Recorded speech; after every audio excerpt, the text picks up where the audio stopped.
I guess we should probably get into the history of Budgie, the history of Solus, all this mess, because Yeah. it's a mess. I guess the best place to start is the start. That seems like a good place to start. Yeah. So. Yep. That makes sense to me logically in my head. Yeah. Okay. So So yeah. we could start at the start. I was not there at the start of the start. I came slightly after the start of the start. So Ike created Budgie Desktop basically to be like GNOME Shell, but also sort of GNOME to like a sort of a modern aesthetic on top of the GNOME stack. So the reason why he did that on top of the GNOME stack instead of forking it was for the obvious maintenance costs. Sure. And it obviously eased development back then. The culture, I would say, of GNOME was quite a bit different back then. And as GNOME shell development has progressed, and they've turned from more of a platform to a product-oriented focus, in my opinion, we've seen a shift of culture there. But at the beginning, we had the likes of Cinnamon, where initially they had forked GNOME shell, and then they forked everything to have like their own X apps and their own stack of ownership there. And that was an approach that was desired for Budgie Desktop.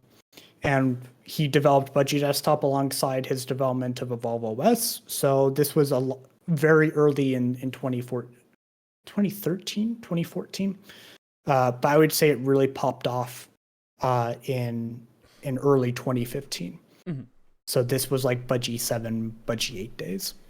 That's when it really, at least in my opinion, started getting more usable.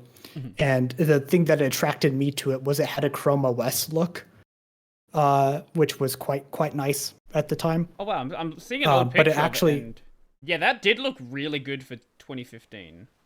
yeah, but it turned out it's actually, so the reason why it looked so much like that is because Ike was just really bad at CSS styling, like so he just didn't know what to theme it as. So there wasn't, but it looked great. So like I'm not complaining. That's And then how I feel when people ask me about my theme. I'm just like, yeah, I have a blue accent, and it's all the color is black. That's all. I do nothing else. There's nothing fancy here. yeah, mine has just been like a dark bottom panel for forever, Keep it simple. and then Raven. Yeah. Like yeah, I don't need it to change. It works literally just as it is. I like this traditional desktop metaphor. But anyways, so Yes. so I joined Evolve OS in March of 2015. So I think it was like March 15th of 2015. Okay. I started doing packaging and all that, and somehow managed to get looped into that, despite the fact that there was like literally no packages.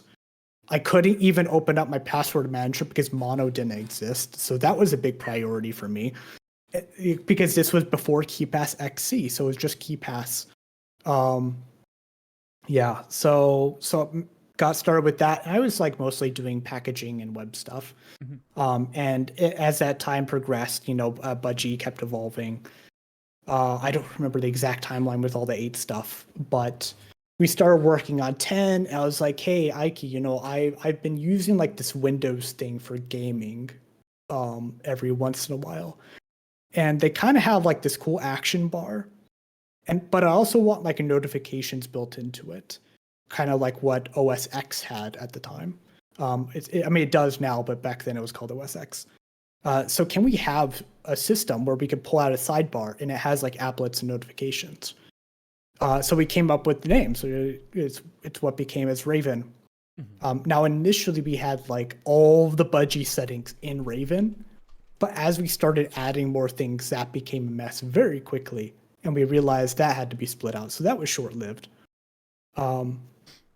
Yeah. So Budgie was like sort of so Raven was like the major feature for 10 series. And I think that's really when things started to kick off with adoption in other operating systems as well.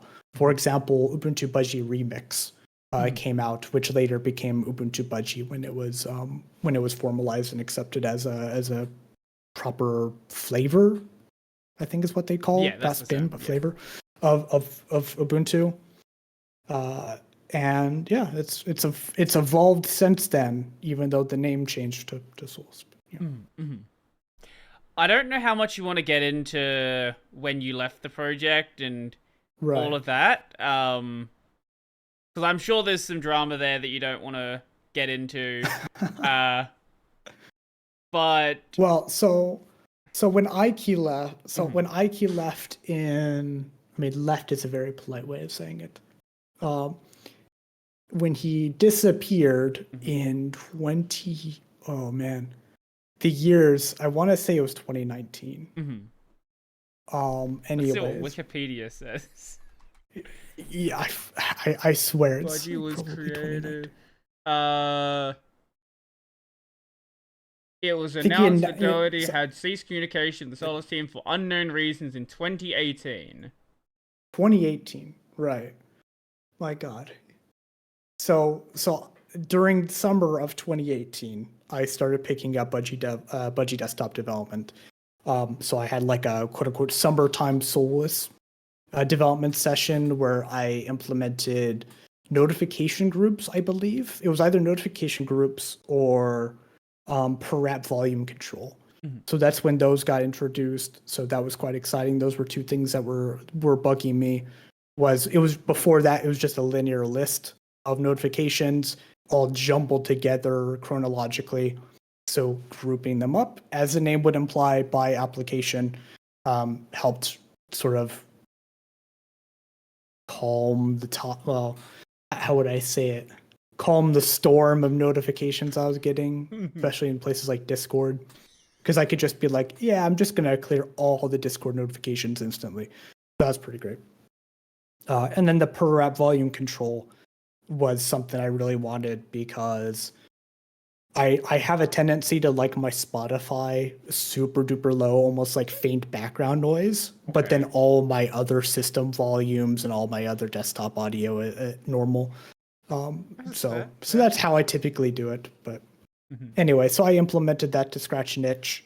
And then when he announced that he was evidently leaving the project, I became the experience lead of Solus, which basically meant all the software that he had been previously developing in terms of like graphical software, like Software Center and all that, suddenly became my responsibility. Right. Didn't ask for it, but it became that. So, yeah. And that's ever since then, I've been leading Budgie Desktop development. And then obviously I left in January of 2022. And I created the organization and been leading it through that. So, but yeah, it was a very stressful time, both prior to my departure at Solus, but also when Ike was leaving. So